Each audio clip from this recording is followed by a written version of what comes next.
like to welcome everybody to the G-Lew Show. G-Lew Show. G-Lew Show. I like to welcome everybody to the G-Lew Show. G-Lew Show. G-Lew Show. I like to welcome everybody to the G-Lew Show. G-Lew Show. I like to welcome everybody to the G-Lew Show. G-Lew Show. G-Lew Show.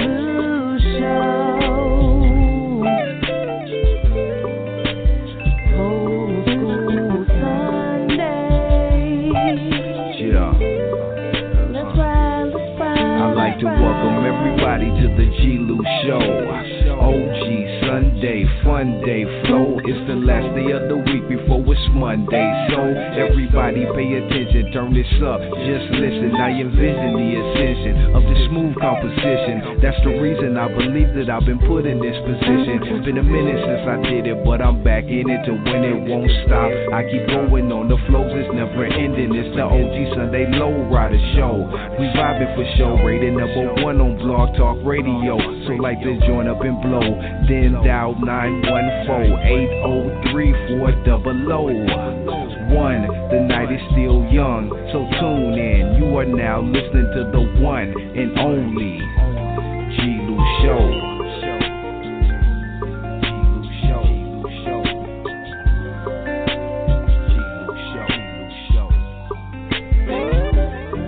I'd like to welcome everybody to the G-Lew Show. G-Lew Show. G-Lew Show. I'd like to welcome everybody to the G-Lew Show. G-Lew Show. G-Lew Show. I'd like to welcome everybody to the G-Lew Show. G-Lew Show. I'd like to welcome everybody to the G-Lew Show. G-Lew Show. G-Lew Show.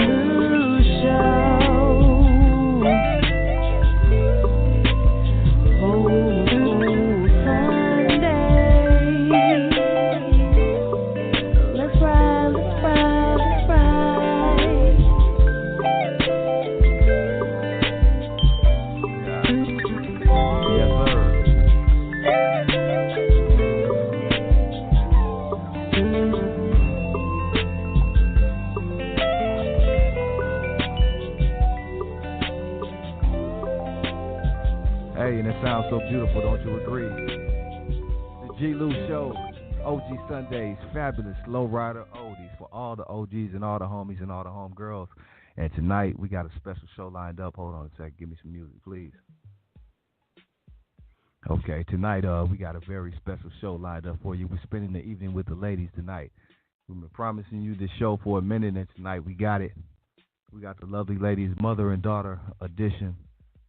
And it's only fitting on Women's Day. I believe it was Women's Day today or yesterday or something like that. It's Women's Day weekend, so we're celebrating all weekend with some beautiful ladies tonight. Miss Alicia Norman and her lovely daughter Malia. And my homeboy Hank put this together. OG Hanks with the gangster, my co-host. We got Flossy B checking in a minute. All the callers out there and listeners, if you're listening online or if you're calling in, you can press 1 to speak. Or if you want to call in tonight, the call-in number is 914-803-4001. And just press 1, it will bring you into the queue. I am G-Lew. Let me bring in my special guest for the evening. First of all, let me bring in the lady of the evening, Miss Alicia Norman. Hello.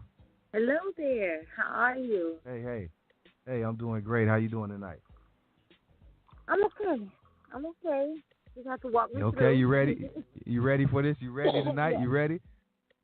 I know you got Hank over there. Hank, I got Hank. I'm a cue Malia. I'm sorry about that. I'm sorry. That's okay. Sorry. That's okay. Malia. You said I was still. You know, Malia, yeah. Malia. Okay. I know I got Hank over there. Hank, we gotta mute Hank because Hank gonna be. I don't want Hank to. What's up, G Hank? What up, big homie? Double OG, triple OG. You already know, man. I gotta check you right off the top. You said my daughter's name is one of them exotic names, nigga. One of them exotic names. You understand me? It's Malia. You're all good, all good. My wife already got on you. She already on you. I know I did. You know, she already on you. So, but hey, man, this gonna be a beautiful night, man. I really appreciate you, G-Lew, man, giving my wife and my daughter, man, this platform. where they could pull back the veil a little bit, man, and let somebody see, let the people see a little bit more than what they think they know. You know what I'm saying? Because this gonna be real. This gonna be real, uncut, live and uncut. My daughter, you think my wife deep? My daughter, Malia, so deep it's gonna get unreal, man. And they gonna keep it 100. That's all I want to say, man. I just want to say I want to thank them because if they can just say one person, man, just both of them they love to help people. They love to help. My wife will help anybody, and Malia help more than my wife do. So it's unbelievable, man. I don't know. They really got God in them, and God, they're really angels, really, to be honest with you. So this is going to be a beautiful show, man. I just want to thank you, G-Lew, for giving them a platform. Mm-hmm. And shout out to all the listeners. Shout out to all the ladies out there. Yeah, shout out to all the ladies out there listening. That's right. Because we definitely need the ladies. We need the ladies tonight because, ladies, this is for you tonight. You know what I mean? The ladies Everybody edition. Going through something, but definitely edition. The ladies, man. We want to do this for the ladies. Happy, what is it, Women's Day? I don't know how to say it. Women's Day. That's how they doing. Yeah, happy Women's Day. Salute to all National Women's Day. There we go. Salute to all the ladies out there, all the women out there. Hey, also, let me bring in Big Flossy B so we can check in right quick. My co-host, you know what I mean? Flossy B. Oh, man, that's family. Oh, fam. Yes. What's up? Shout out to everybody. I'm excited. I want to see what the show's all about. You know what I'm saying? Yeah. Hey, Lisa. Hey, it's a beautiful thing, and the timing is right. You know what I'm saying? With all this R. Kelly and all this other shit going on, you know what I'm saying? It's a beautiful time to speak. Yeah, it's a beautiful time because there's a lot of young girls out there lost. You know what I'm saying? Stuck on social media and stuck on stupid. So they do need a reality check. You know what I'm saying? But shout out to everybody on the G-Lew Show tonight for tuning in. Hope everybody had a beautiful week, beautiful Sunday. You know, I can't win for losing, man. You know, I went through some little trouble last week. Now I wake up this morning, my team breaking up, going to the other side. I don't know what to do. You know we got we got Antonio over there. We got Antonio. We got AP. Hey, G-Lew. Hey, G-Lew, that's a whole nother show. That's a whole nother show. All we got to do is tell him to go. Go. Hey, look here. Tell him to go. I've been like, golly, what more can I take, man? You know what I'm saying? God ain't gonna put too much on me I can't take. You know what I'm saying? But I'm like, it gotta be some sunshine at the end of the tunnel. Man, we live on the G-Lew Show this Sunday, man. Let's get to it, man. You ladies have a lovely evening. We I appreciate y'all for the nice show. So let's get to it, man. Let's get to it. Let's do it. Hey, without any further ado, let me bring in your daughter. I believe Malia is ready to step inside the G-Lew Show. Yes, sir. Malia. Good evening. Good evening. Hello. What's up, Lily? Hey, I'm here. All right, okay. Hey, baby. Hey. Okay. So we have. You catching a cold? Yeah, it sounds like a speaker. You on the speakerphone? No, I'm not. What? Oh, I don't know. I ain't got no speakerphone on. No, it's not no feedback. Baby, it just sounds like you far away. Okay. All right. Okay. All right. Malia? Maybe she's fixing the phone. Can you hear me, G-Lew? I can hear you. I can hear you, baby. Okay, Malia. You have fun. Maybe she's fixing the phone. I don't know what happened. She's on. I still see her number there, so she's there. I don't know what happened. Let's go. Let's play some music real quick and come back, G-Lew. Okay, yeah, we'll do that. We'll be right back after this. The G-Lew Show, OG Sundays with Malia and Miss Alicia Norman. We'll be right back. Oh, okay. I'm a caller, baby.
you like it, let me know.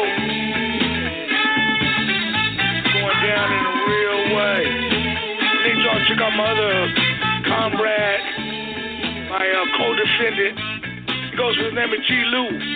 He has Westside Wednesdays, OG Sundays, G-Lew Show, Law Talk Radio. Check him out. He's on Wednesdays and Sundays. His call-in number is 914-803-4001. 93.3 FM. Ism, baby.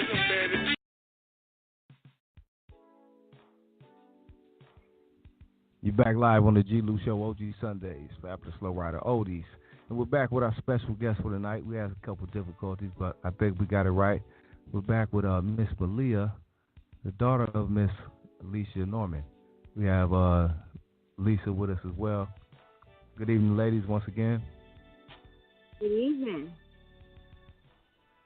Okay. Baby, you there, Malia? Is she gone again? I got her in the queue. 714, right? 904, that's her. I don't know what 714? 714, yeah. What's the other number? 904. I know, but no, it's not. It's 537. Okay. That's not her then. Maybe they. Okay. But I don't see her. I don't see her in the queue though. Actually, it's what's her name? 562. 562. I got a 562. Okay. Yeah, I got a 562. Yeah, that's her then. That's her. My bad. Hello. Can you hear me? Malia. Yeah, we got you. Yes, Got you now. That's I don't know what happened. I don't know why I thought I had a 714 number. That's Hank. That's your husband. He told me that. Yeah, well, that's that what was I told Earl's him. It number. wasn't his fault. Oh, okay. Oh, that was My Earl's bad, number Hank. at first. Okay, I got you. That was she called in My on. bad, Hank. Okay. No, nigga, it's all good. You threw me under the bus, nigga. I ain't tripping. Nigga threw me under the bus. That nigga threw me under the bus so bad. God damn. I ain't doing nothing with you, cuz I promise you I ain't doing no crimes, no nothing. That nigga said Hank told me to do it. That nigga Hank told me that shit. Hank told me to turn left. God damn. Shit, that's why I had to bring you in and redeem myself. My bad. Sorry. That was somebody else who was talking to his That nigga said that was Hank. That's my baby. Somebody there. else That's my on. baby voice right there. Yeah, that's my baby voice right there. I'm here. All right, My bad for the other call. I clocked you in, and that wasn't even you. My bad. Yeah. It's all good. Yeah, we on, man. We on, G-Lew. Let's go. On out. Okay. So, let's start this off. First of all, I want to let Lisa tell us why we called this, the title that we called it, Children of Abandonment Due to the Game. Can you explain that first and foremost? Okay. So, surviving children, really surviving the surviving children of abandonment would have really been nice because I'm one that sometimes I have to let a lot of people know, especially people my age that were doing crack when I was doing crack, and they'll be like, well, I got my daughter. No, let's talk about it. You abandon your child like I did mine. And we have to also own our part. And then Malia helped me to realize that not only did I have to own my part, but I have to own her part too, because I did it. I abandoned her straight out.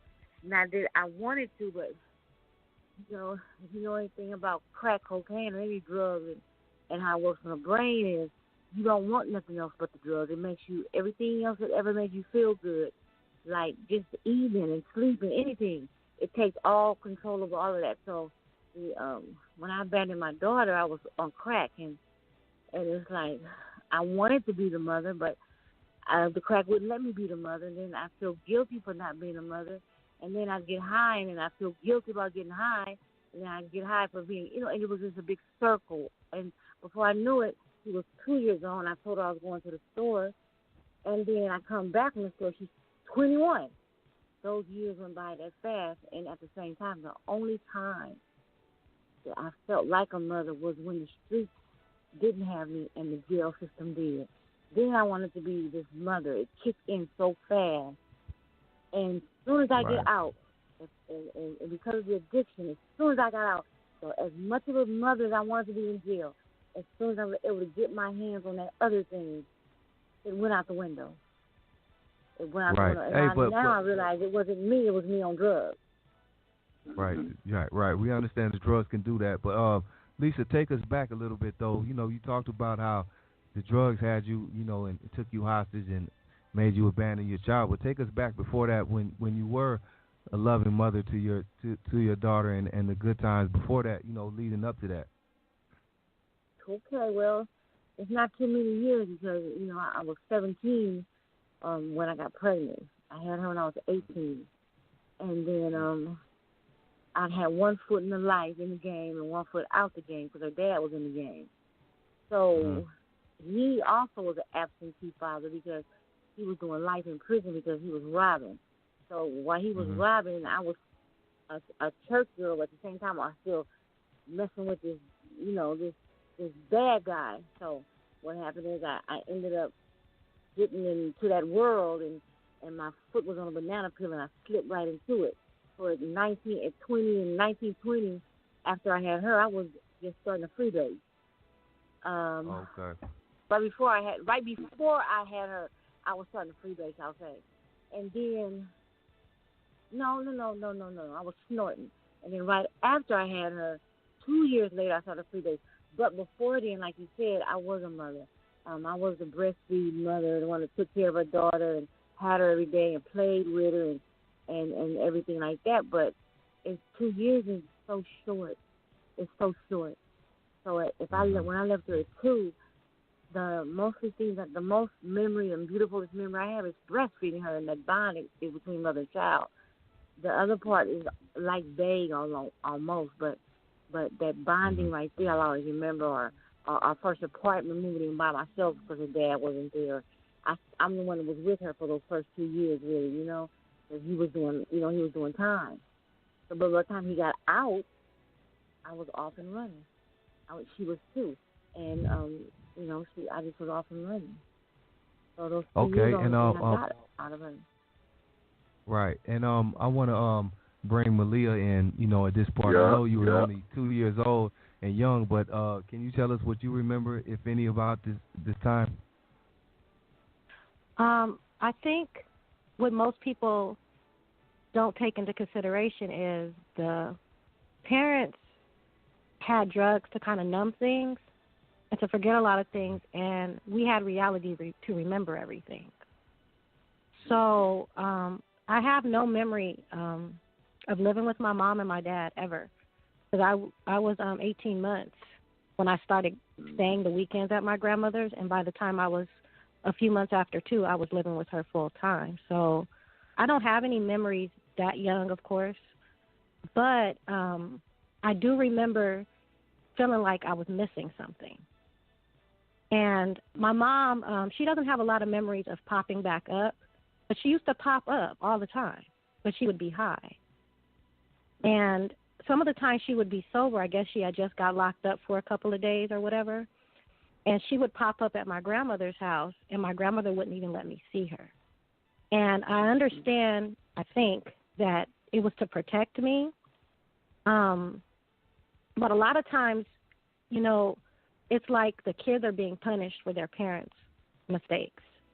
So not seeing your mother is a punishment. Whether she's high or not, you just want to see your mom. That's just, you know, an innate feeling of wanting to be with your mother.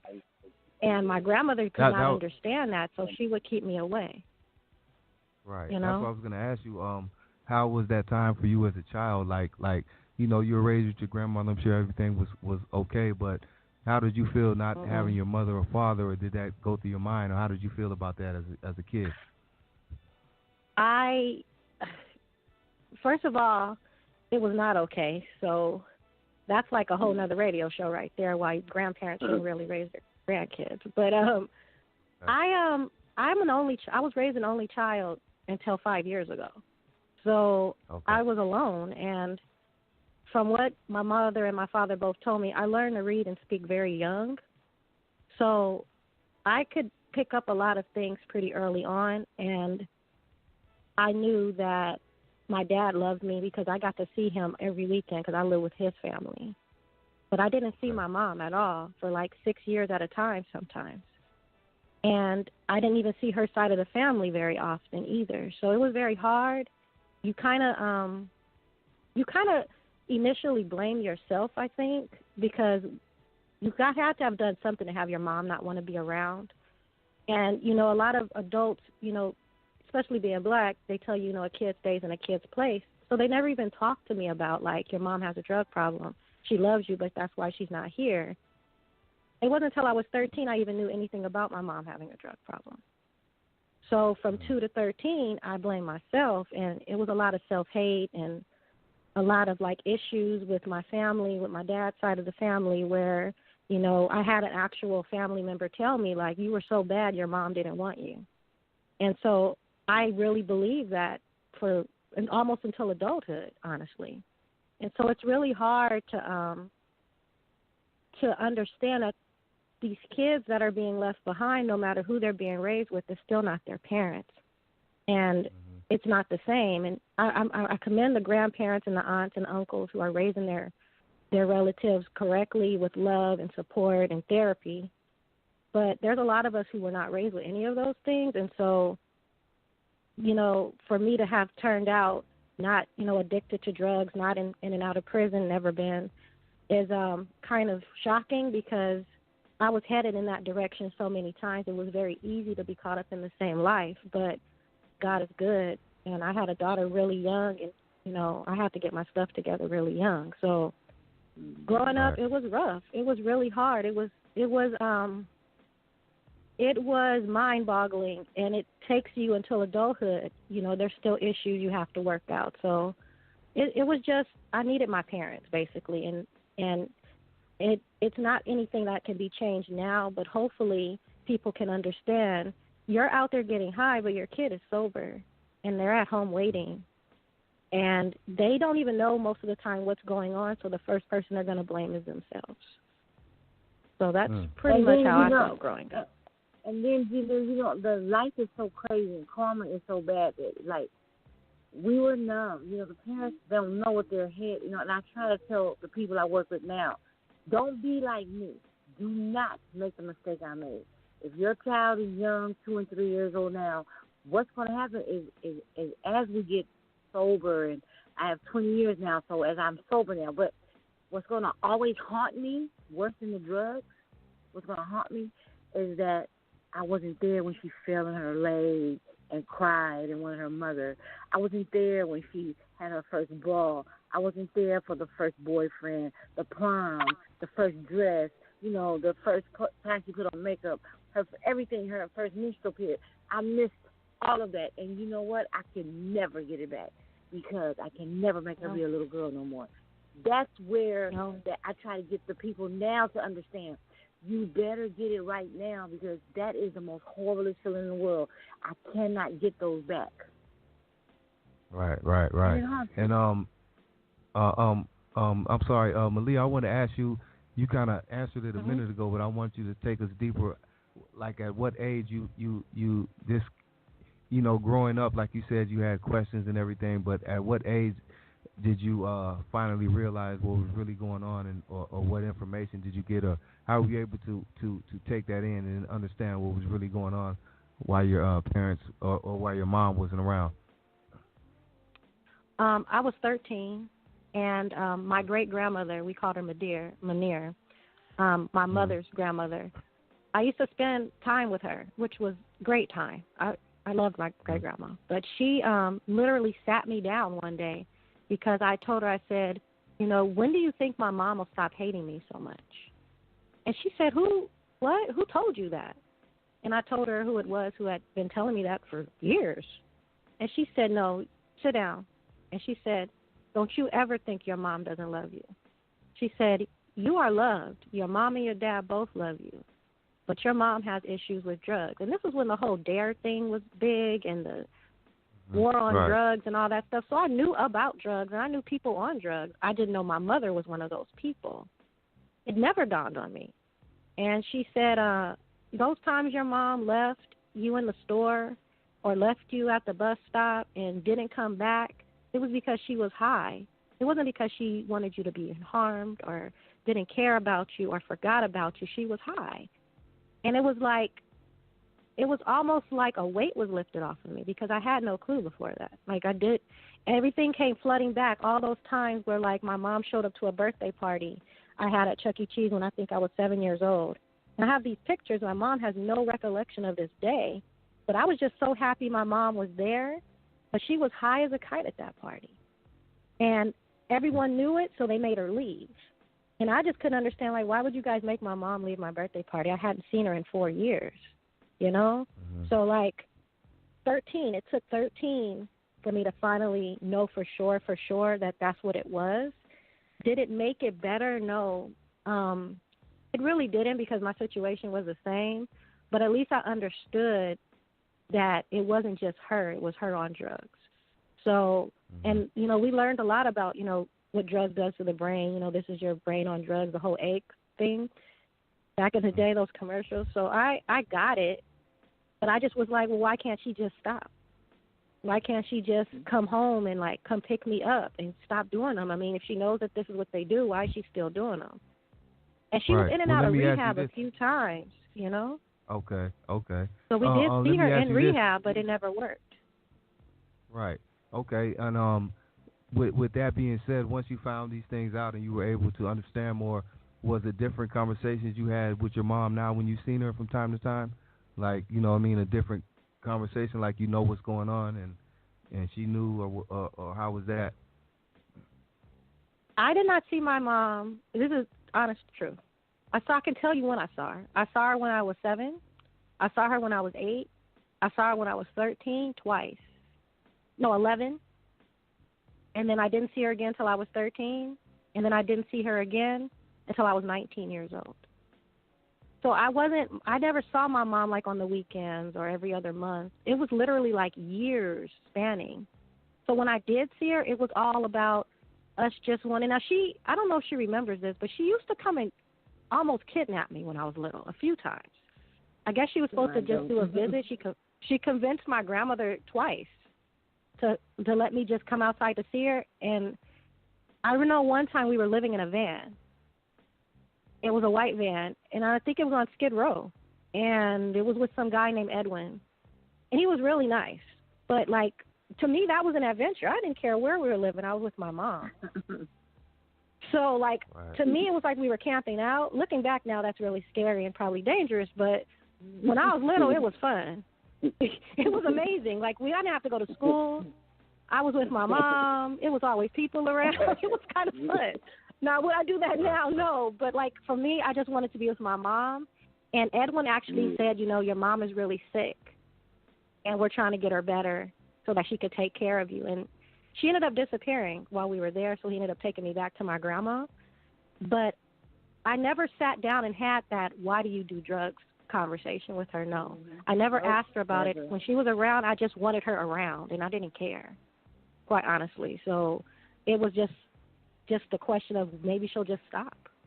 You know, I didn't know it would take until I was an adult, but I wondered, but never asked, no. Right. Okay. Well, we just wanted your, you know, what did you think about that? Lisa, you can come in and interject on what you know, what do you think your daughter, you know, has said to this point about those times, if you remember any, and you know, I know, like you just spoke on, you know, the drugs, you know, they had you at that time, but do you remember any of these times that she's speaking on? Nope. Didn't think so. Hank said except the one time. Hank said he used to take me over to her. Hank used to take me over there to see her. He said, I don't remember. Well, there is one time. Yeah. Go ahead, Lily. G-Lew, there is one time I know my mom remembers. She was sober for I don't know how long. And she did actually come to claim me. Like, I want my daughter back and I'm done using drugs. And my grandmother would not let me go out the door. And I remember vividly that day. It was like one of the worst days of my childhood because I packed my stuff like I'm out. I'm not staying here another day. I'm out of here. I packed my little suitcase. I was ready to go. And I could see her outside our barred windows. We had bars in our windows. We lived in South Central, you know. And my mom was like screaming, "Let me have my daughter. You had her long enough. I've got my stuff together. Give me my child." And my grandmother was like, "No, you're not going. She's not going. You can leave. I'll call the police. And you know if I call the police, they're going to arrest you." And she just was crying, and I was crying in the house. And she sat outside our house at this bus stop for hours until it was nighttime. So I do remember that. I don't know how long she was clean for that time. If that made her go back out, I have no idea. But I do remember that really well. And I had to have been about 5 or 6 years old. I was little. Okay. I do remember that. I do remember that very well. Okay. When I do remember that a All lot. That was more of She's right. I remember going. Well, see, I was scared because she wasn't in the system, and the county didn't have her. We didn't have those laws and stuff back then. But to me, I didn't have no right to get her back because she said that she was on the county, and the county. And then, I knew I hadn't signed no papers or nothing, but she scared me with that. So I didn't do what I did, and that is the reason why I went back out again. I kind of knew that. Yeah. Okay, so how long did this how long did this go on with this situation, and how long was it before you guys were able to really reunite officially, on better terms? Hold on, before y'all get to okay, because we got a lot in between. Yeah, let me before they get to the rectified part. Now I was going in out the pen. I knocked Lisa when I'm gonna tell you every night all she talked about was Malia, how she had to go to her grandmother where her daughter was at. So now when we would come up, I'm talking about here the heck of a lick. I'd take her drive, we drove over there. I'd sit out there for about an hour, 2 hours. She'd go inside, talk to her grandmother. Man, I don't know if Malia was in there. I didn't go in there, you know what I mean? But I know she was going over there to see her daughter. Now, whether her daughter was in there or not, I never seen Malia. I just know that that's all she talked about. Every night I had to hear about Malia. I knew Malia more than Malia was like my daughter before I even knew her. So I just wanted to say that. Now, how it went on inside the house, I didn't know none of that. I just used to take her over there, and I was high myself. You know what I'm saying? I was high too, okay. So, yeah. Right. Yeah. Hey, let me say this. Okay, so let me speak on Go. you. When was it that you came into your wife's life or back into her life? Because I know you knew her or whatever, but when did you officially come back in her life, and what was going on at that time? You know what I mean? Well, at that time, man, I'm gonna tell you, it was early. It was 1990. I'm knocked there in 1990. I just got out the pen. I did an armed robbery, and I went to the pen right there where I seen her at. Where I went to the pen on Figueroa. I did an armed robbery with a broad that had the gun, all that shit. So when I got back out, I seen Lisa looking fine as a motherfucker. I didn't know who she was. I seen her. And then when I started talking to her, she was asking people who I was. They were like, "That's the nigga that caught the robbery right here." So she was scared of me. But I kept on pushing up on her, and finally I got her. And then we found out that I grew up with her, and she was the girl that I was in love with at 5 years old. And man, I was gonna protect her for the rest of my life. I didn't let nobody mess with her. And so when she was out there in the streets, I was her protector. Now, like I said, man, every night, all I heard was her trying to get her life together, which we know we wasn't doing none of that shit. We out there in the streets. I want to get my life together and go get my daughter. I want to get my life together and go get my daughter. I said, okay, well, as soon as we get this money, we're going to go get her. As soon as we get a couple more hundred, we're going to go get her, you know what I mean? But that was just the game, man. We just got caught up in it. I'm talking about for years and years and years. But they done rectified it now, man. You can't separate these two niggas, man. They talk all morning, all night. So they done rectified it, man. It's all set. I just wanted to get that part in. Man. So y'all keep on talking, man. I'm through. I'm gone, baby. Tell them about it, baby. Go on. Malia knows better than I do. Yeah. Malia tells me better than I do. Yeah. Because it's because her other part. It's because her other half that I'm back home. I'm sober today. Okay. Well, speak on that if you can quickly. What it took. That's what I want to say. How long did this process take? You were in and out and doing your thing to where you got to the point where you finally took it serious and got help and I guess where you are today. You know, I know that's far beyond. All right. I'll get to this part. Okay. In between at least from Malia being the age of 13 to 19, really, maybe 10 to 19. I have been in and out of prison and jail. I have been to jail like 75 times, the county jail. 30 days here, 90 days here, 10 days here, 120 days here. A lot of times. That's what only felt like a mother. And then, I always wanted to see her. It really killed me. So when I got out, all I want to do is kill that feeling. But while I was in there, I just kept going in and out and in and out and in and out. And then when I looked up, she was having a baby, and I didn't even know she was having a baby. And then when I was in prison, by the time I got to prison in 94, I finally had a chance to ask her, did you ever have your baby? And she said, yeah, Mom, I had my baby. I said, well, what did you name her? And then, I'm in the day room in the penitentiary in CIW, and she said, I named her after you, Alicia. I broke down. I'm like, well, how could this young lady, who I have nothing to do with, I abandoned her. I'm the worst mother in the whole universe. Why would she name her baby after me? And it really tore me up inside. So I think that's the first time that my mother roots actually kicked in, and I realized there was just a light for a minute, but it didn't help. It wasn't bright enough, but it started something in me. So then by the time I got out, go ahead, baby. That is the truth. And she didn't mention she was pregnant at the same time I was pregnant with my daughter. I was 15 when I was pregnant with my daughter. And my mom called me. I hadn't had a phone call from my mom since I was 13, so 2 years. And I said, oh, I'm pregnant. And she was like, oh, I'm pregnant too. I was like, wait, what? It wasn't like, why are you 15 and pregnant? It was like, I'm pregnant too. And I was like, oh, no. And I'm like, you can't have this baby. Like, I should have been saying that to myself at 15. But I was like, Mama, you can't have a baby because, A, that baby's going to be a drug baby, and B, I'm going to have a brother or sister out there that I'm never going to see. And I'm not okay with that. And she ended up being an ectopic pregnancy, so she lost it. But I did have my daughter. She has my mom's first name, and since she didn't have a middle name, I gave her the same initial middle name as her last name. So that way I would always have a piece of her with me, even if she wasn't around. And to me, that was not the name I had chose. And I guess something happened during the labor, and I had to be put into a coma for 4 days. So in that time, I named her.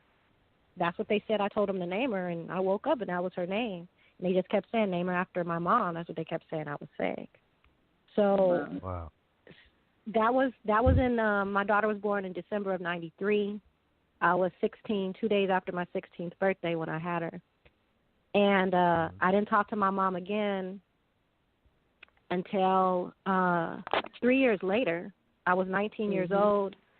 I had another daughter, and I had not talked to my mom's side of the family. We had a disagreement 2 years before that, so I hadn't talked to them in 2 years. So they didn't know I had another baby. They didn't know I had another daughter. And she was born in June of 97. And she passed away when she was 2 months old. And so, my whole family didn't even know I had another baby. And you asked how my mom finally got clean and sober. And she can only tell you her version, but I do know that the daughter that died, her name was Jada. She was not supposed to be here for longer than she was. And, I know a lot of people don't believe in God, and that's their prerogative. But me, I am a believer in God. Every day he shows me he's real, and on that day, the day she was born wasn't a normal birth, and the day she died wasn't a normal day, and what she brought home was definitely not something anybody but God could do. She brought my mom home because recovery wasn't working, treatment wasn't working. Only thing that worked was prayer and an angel coming into this world to literally take the taste of drugs out of her mouth. And it took a death for her to have life. And she can tell you about when she found out about Jada. Go ahead, Lisa. So you choked up over here. So I was over at some people's house in the street on Figueroa getting high, and something just told me to call my family or call somebody and find out, or call Malia and find out what was going on. And that's when somebody told me. I believe that's what happened. I don't know. I really don't know. I that's the only logical thing I think. Cause didn't nobody I hung around know her. Didn't nobody she hung around know me. But I ended up. I was sitting in the house and I was smoking some crack, and I just felt a pain.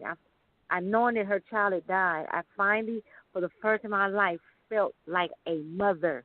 I mean, you have a child. Remember, you have a child, G-Lew, right? If something happens to your child, you feel it. It's that devastating. So when her baby died, I felt her pain, and all I could feel was I need to be with her. That's all I could focus on. So I just gave somebody all the dope I had, gave somebody my pipe, and I asked the dope man for $100 to get on the bus, go to Mineral Valley. I paid him back, knowing I wasn't coming back. I knew I wasn't coming back, but I needed to get there right now, and he had the money, and it was right there on the table. So he gave it to me, and I called, and I told my mother that I need to a ride to the bus station because I didn't want to take a bus. I didn't want a chance. I need to be taken to the bus station. So she took me to the bus station, and I called Malia and told her I was coming. And she did. Mind you, I didn't even have a phone. Okay, I didn't have a phone in my apartment at all. I did not have a phone in my apartment. I did not have any way to talk to anybody or anything. And I was actually selling drugs out of my apartment at this time. So I was very paranoid. I didn't have any friends in my building, especially females. And I had a lot of stuff going on. And some female knocked on my door and was like, hey, your mom is on my phone. And I thought I was being set up, like genuinely. Because I was like, I haven't talked to my mom in 3 years. My mom don't know where I'm at. I haven't talked to her mom, her brothers, nobody, her sister, nobody. And she's like, okay. So she left, and she came back 3 times. Like, she won't hang up. She won't stop calling my phone. Is your name Malia? And I'm like, yeah, my name is Malia. She's like, is your mom named Lisa? And I'm like, yeah. She's like, she's on my phone, and she's going to keep calling. My dude is getting mad, and, and I'm like, okay. So I was like, okay, if I go out there and they arrest me, they just arrest me. I mean, that's what I can do at this point. And sure enough, she was like, hi, Malia, it's your mom. I'm like, hello? Yeah, I'm on the Greyhound right now. I'm going to be on the Greyhound. I'm going to be over there. I was like, yeah, okay. And I just hung up the phone, not thinking, like, how did she even get this phone number? And so I went back home. And, like, about 2 hours later, that same girl was like, your mom just called, and she said she's at the bus stop. Can you come pick her up? I'm like, what? I live in Paris.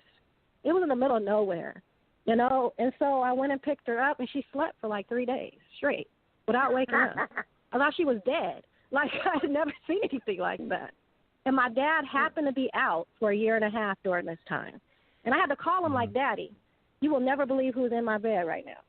And he had to come and look like he hadn't seen her since I was 2 years old. So he hadn't seen her all these years. And I'm like, is she alive? Because she hasn't woken up. And he's like, she's alive. She's just coming down, So just, she'll wake up eventually. And when she woke up, she said, I'm so sorry about your baby. That was the first thing she said. And I'm like, how do you even know I have a baby? And she just told me the story she just told you guys. And it was just like, whoa. And she said, look, I'm going to turn myself in. She stayed with me for about 2 weeks. And she said, I'm going to turn myself in. I have a warrant. So I'm going to turn myself in so I can get clean. I'm like, don't turn yourself in. Just stay here. You don't have to, go and turn yourself in. And she's like, no, because then it'll always be behind me. It was deeper. Right. Yeah. And so she went and turned herself in, and here we are today, talking to you. Hey, I just want to cut in right there. Let me cut in right there, G-Lew. When I told you that, this is my daughter, man. She's not my daughter by birth, but this is my daughter, man. When I told you that she deep, and that her mama is an angel, and that she's more of an angel than her mama. Did you just hear that story? That ain't nothing but God, man. And God don't do nothing but talk to his angels. You dig what I'm saying? That's right. So however he was talking to his angels, man, he talked to his angels, man. And these two ladies right here, you talking to angels right now, man. I know my wife. I know my wife, an angel, nigga. He protected her. I seen her jump out with the nigga car, the motherfucker that was killing all the ladies. My wife jumped out the nigga car. jumped out the nigga car, man. I'm telling you, nigga just jumped out the nigga car. There was some other shit that happened I saved her from, but I'm just letting you know, man, you fucking with some angels right now. That story they just told, that wasn't nothing but God. How the hell she gonna get a phone call? She ain't even got no phone. How she gonna get a phone call? She ain't got no phone. How my wife gonna get somewhere all of a sudden? She ain't got no money. She ain't got no money. She's smoking. How is she gonna get $100 to catch a butt? Come on, man. All that's God, man. If somebody that's God. That's God. Vision to her. That ain't nothing but God, man. That's God, man. That's God. Hey, and with that right there, man, I'm gonna take a quick break, pay some bills, but I'm gonna go into your song "Inspirational," man, dedicated to your wife. Man. And then we're gonna come back. I got some records. G-Lew, I got some records for Malia that I dedicated to Malia. He got. Yeah, I got you. I'm gonna play all that. I got you. This is the G-Lew Show, OG Sundays. Yeah. Go ahead, Hank. Yeah, this song is inspired. It's inspirational, and I'm talking about my wife, but the inspirational was inspired by her and her daughter's relationship, and that's what inspired this inspirational. I promise you that. There it is, OG Sundays. Yes, sir. Inspirational.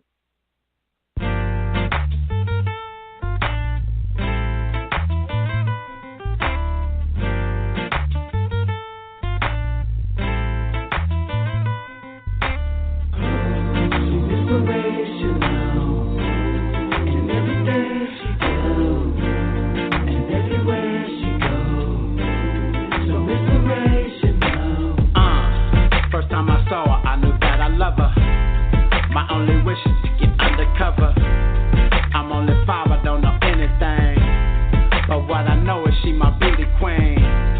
She say she 10, but I really think she 9. I told I'm 6, but nigga, I'm really 5. It's after school, nigga, really macking. I got my lunch bell and my Scooby snacksing. We walking home from school and holding hands. I'm waving to my homies, I'm the man.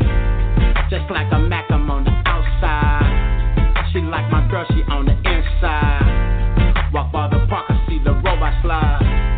I grabbed her hand and then we took a ride. On the way down and I stole a kiss. I still remember kissing tender lips. Inspirational. And everything she do. And everywhere she goes. So inspirational. Inspirational. Everything she does, and everywhere she goes, so inspirational. Next time I saw her, she like 29. I'm 24, I'm maybe 25. I seen her get up by the nigga ride. All I know is she was super fine. That's when I know I had to get to know her. I got my shit together, pushed up on her. I started pimping, macking everything. And if you ask me, man, I'm on my game. Now she looking up like I'm the man. And then she smiled and she said her name. The prettiest thing that I ever seen. I got to make her more than just my queen. Now we talking, I feel like I know her. The magic question is, where did you grow up? We smoked the dub and start making love. And then she told me who she really was. Inspirational. Everything she does, and everywhere she goes, so inspirational, and everything she does, and everywhere she goes, so inspirational. Next time I seen her, I'm like 45. Best believe I ain't gonna lose this time. A nigga too old to be playing games. Don't give a fuck about your husband, man. I ain't gon' settle for no second best. You better tell him I'm back on the set. That's when I called her up and took her out. That nigga see me walking with his spouse. I let the nigga know what I'm about. Your time is up and her big daddy out. That's when I took her and I made her mine. We smoked some weed and took a little wine. Ever since then, nigga never left her. Since we've been kids and I've been her protector. Now a nigga love her like no other. I pray to God that she'll be my lover. Inspirational. And everything she does. And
Oh man, Revy Rev calling in, man, checking in, making sure I didn't miss the Sunday show.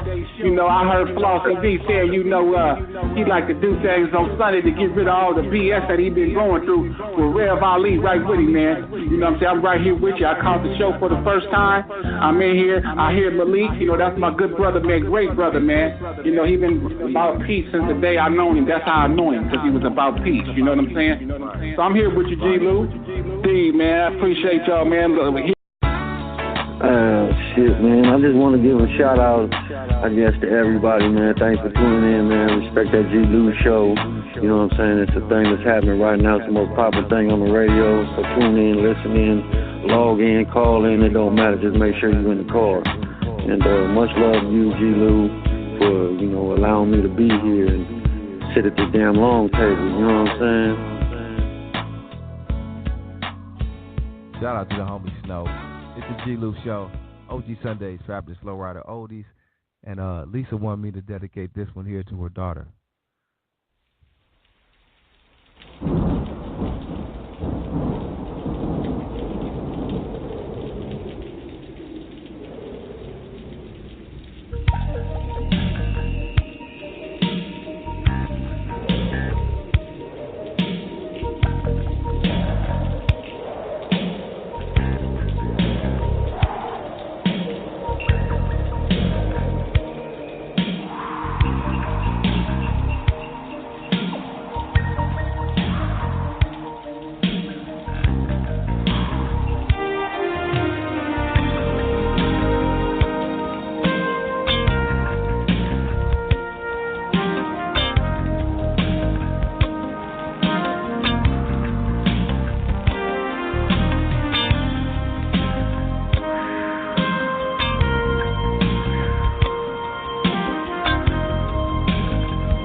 Baby,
want to do is say hello to the world, man. Y'all tune in every Sunday to the G-Lew Show, and you get your real, raw, and uncut, conversations, debates, the answer solutions.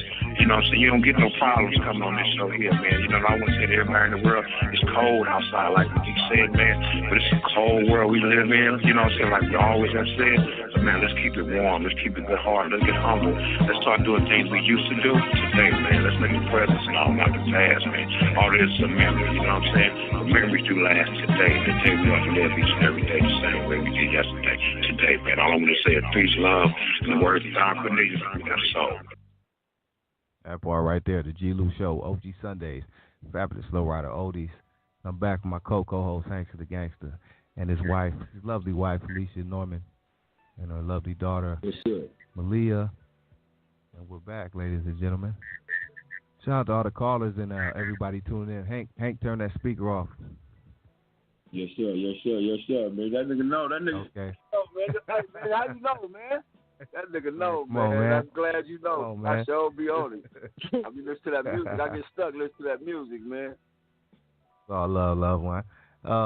But we're back with this incredible story, and once again, the title of the episode is "Children of Abandonment Due to the Game."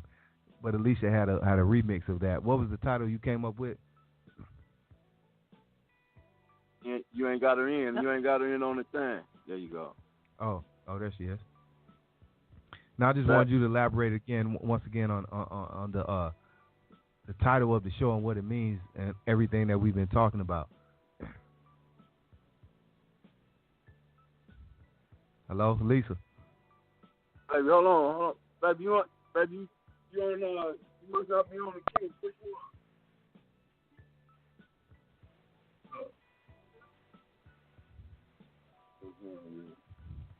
G-Lew, you can still hear me though, right? Yeah, I can hear you.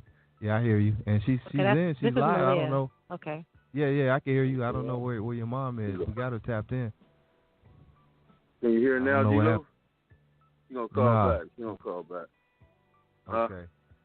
Yeah, we got her in the queue. While we're waiting on her, go ahead, Lily. Go ahead, I want to mention that I'm actually working on a book right now, an autobiography about this whole story.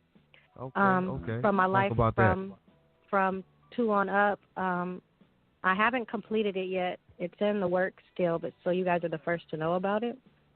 But once I have it finished and published, then I will make sure I let you know. Oh yeah, definitely. We got to have you back on to talk about the book and everything. When can we expect the book? I have been procrastinating, so my goal is to have it done before the end of the year. Okay. That is my goal. As far as it being published, I'm not sure, but God is doing it, and He'll have it when it's supposed to be out. So I'm just going to lean on Him. And the only reason I hadn't finished it really was because there's a couple of chapters that seem to be their own books at this point. So I'm wondering if I should end it where I'm at now and then do a book 2 and 3, or just try to cram all of this in one book, because it's a lot. Just the year of 97 alone is like a... Right, yeah. Yeah, I think I'm going to have to do a sequel or something. Different parts, spread it out, you know what I mean? Yeah, that might be a good idea. Because it's getting to be too long. If you're going to do it, then you get all the money you can get. You know what I mean? Right, that's what I'm saying, spread it out. 3 books in one, spread it out. Kill them. You know I really just want to, I'm even thinking of having it a faith-based book, and that's what I've been praying on. So, until I hear from God what I'm supposed to do, right now I'm leaning on Him, not myself, because when you try to do things on your own, they're never going to turn out as good if He's not in it. And I need Him to be all the way up in it, because he is the writer of my story in the first place. And I'm just putting it on paper, and I want to just make sure that it's complete and it can help as many people as possible. So that's where I'm at now. I thought I had an ending, and I was told no. So I'm just listening right now, and I'm being patient. But as soon as I know, you'll know, and I'll make sure I come back and talk about the book. Yeah. We would love to have you back to speak on the book about your life. You still don't get me, baby? You in. Yes, you're there. You in. Lisa, I want to bring you in and ask you, about the time that we left off when you finally, said you were gonna get it together. You turned yourself in. Take us from that time and you know, when everything finally got right for you and you know, you were able to move on with your life to where you are now, like the job. I want to speak on the job you have now, how you help other people and all that. But take us back to around that time when things finally clicked for you. Well, you know, really, it was all about Malia. You know, well, I was one of those mothers that when I got sober, it was really all about Malia. And then I had grandbabies, so I had second chances at, you know, being around children again. 'Cause I had never been around children in 27 years. Ain't no kids on Figueroa. Ain't no kids around crack like I was. I never saw little kids. So being around, coming home to Malia was like that was like high. That was getting higher than crack. I was happy, you know, and once I got delivered, I was happy. I was at all my grandchildren's births. You know, I told Malia she got a mother now. She was in a marriage at the time. And it felt so good because the dude wasn't treating her right. And I picked up the phone one day and I said, you know what, Malia, you need to know that you got a second choice. You have a second option now. You can come live with me. I mean, I'll come get you way in, where were you living, Malia? Moreno Valley, or was it out there? Fontana. With Damien. Fontana. I used to drive over there every weekend, right? And work out here. Mm-hmm. So I told her, you can come live with me. I'll come get you, bring you back and everything. One day she called me and she came and she came to live with me and my mother. And, you know, we got closer, even closer then. And then, you know, it's hard work because, you know what, it took her a long time to forgive. You know, I had to take responsibility and ask her at her wedding one day. I asked her at her wedding where all her father's people were, and I'm the crackhead mom that, you know, abandoned her, and I was in there by myself, and she was getting married, and I pulled her to the side, and I told her, I said, I need to tell you something before you get married. I need to tell you that I'm sorry. You know, I haven't been there in years, and it was drugs, and I love you with all my heart, and I need you to know it wasn't your fault. I love you. And I asked her to forgive me. I actually said, will you forgive me? And she tells me that she didn't even know she was mad at me until I said, will you forgive me? Because I let her be mad. I told her it was okay to be mad, that I was wrong. I was letting her know, you know, it's not your fault. And she, you know, she forgave me. And I think the best word I ever, the best first feeling I ever had is when she was about to cut the cake with her new husband. And everybody, I'm sitting in the corner, you know, just sipping on some punch or something by myself. And she said, wait a minute, I want my mom to come and cut it with her. And I should have seen my chest. I walked across that room like Queen Elizabeth. And, you know, and just, it was just so much, you know. I was a mother, you know. I was a mother. Right, and so, at least I want to ask you, I mean, during all this time, I know it's hard for you to accept all this and see your daughter and know, you know, wanting her forgiveness and all that. How were you able to all this time be so strong? Like even now when you come on here and speak, you don't hold anything back. You keep it all the way 100. You know, you say what you've been through. You know what I mean? It's like, how were you able to be so strong through all of this and be the woman that you are, to not hold anything back and keep it real the way you do? Because I really respect that about you. You don't come on here and worry about what people think or none of that shit. You keep it all the way 100 and speak on everything. You know what I mean? Like, a lot of people aren't able to do that. You know what I mean? How are you able to do that and be such a strong woman that you are? I think, G-Lew, once you're delivered, it's the difference between recovered. I think because my motherhood was challenged so much. See, everybody has their bottom, right? My bottom was my motherhood was challenged. And I'm the type of person that is family-oriented because I'm Puerto Rican. So I'm already family-oriented. And so when my motherhood got challenged and I realized that, you know, there was something I wanted really more than drugs, that inspired me more. And as far as being strong, I can't answer that. I don't know. God gives us strength when we need it. It's like when you're delivered, it's like I used to know this girl that used to happen to, but it wasn't me. It's like this whole other person I'm talking about. And I know that he's put me through the rapes and the kidnaps and the prison and the jail and the scary things and all that I've been through to help somebody else. So I just use what the devil made for bad, I just use it for good. Yeah. Okay. Wow. I just admire, you know what Yeah. I mean, just your realness. You know what I mean? Like every time you come on here, you know, you just keep it all the way real. You know what I mean? And I just respect that about you. I'm sure a lot of other people can, because a lot of people can't do that. They'll come on and speak on their past and their shit, but they'll hide certain stuff or make it sound good, you know, the best that they can. Yeah. You know what I mean? But you keep it all the way 100. Yeah, exactly. Sugar coated, Hank. You know, you keep it all the way 100 every time you come on here. That's why I really was waiting on this show right here for you to get it all out and to tell your story and to have your daughter here with you. You know what I mean? It's amazing. You know what I mean? I really appreciate you for your realness and braveness. You know what I mean? I respect that.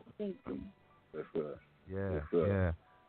Yeah. All that right there. I got a question. Hank. I got a question, G-Lew. Hey, Malia. So now that y'all, I'm not gonna take you to right where we at right now. But where was it at when you got to a point where y'all reconciled, where y'all kind of, you know what I mean, where you kind of everything started coming to, you know, she was there for the kids. What year was that? How long ago was that? When she was there for the grandkids and she started. There you go. It was in '99. I got married the first time in '99. Now, you know, I married because I wanted my daughter to have what I didn't have, stability. I wanted her to have a daddy and a mommy, and I didn't care, so I married a square. A guy who I thought, you know, was in college and had never done nothing and never been in the street. Keep it in 100. I was got it from real. my mom. That's just Time out, Lily, time out, Lily, time out. G-Lew, did you hear what she said, Kyle? Did you hear her, Kyle? All right, so she got that gangster shit in her too, nigga. She ain't playing with that shit, nigga. She got some gangster in her. She for real. All right, cuz just let you know you ain't fucking with. Yeah, she for real, nigga. She ain't playing with it. She survived more than I did. She's a strong one. That's your 100, Malia. I married a square. I didn't love him like that. I wasn't in love. It wasn't like, oh my gosh, I have to be with this man for the rest of my life. It was like my daughter needs a dad, you know. And the stuff I was doing, I had her around stuff she should not have been around. And like I told you, the life I was living, I just never got caught. You know, God has just been so good. I just never got caught. That's really the honest to God truth. And my kids, I'm real with my kids. My kids know I had a life before this life. This, you know, Susie Homemaker that I am now is not who I always was, but God is good, you know. And Susie Homemaker. No, but, I mean, most people know me, and they know me as, like, mom extraordinaire over here, parenting teacher, and I love my life because I am here. But I married a man I thought wanted those same things, and he ended up having an undercover drug problem. Right. Literally, like he was on meth, and he started off on steroids or speed. I don't know. All I know is I couldn't have that around my kids. And at that time, I got pregnant on our honeymoon. I had another child. I had a son, and I was like, there's no way in hell if I wouldn't even be around my own parents acting like this. How am I gonna have some other person around my kids? Right. And so when my mom came home and I married this man, and this was before I knew who he really was. And like she said, I went to live with her and my grandma.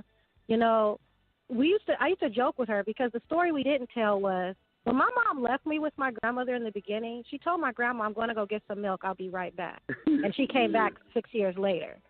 So the first time she babysat my kids, I said, Mommy, I'm going to go get some milk and I'll be back.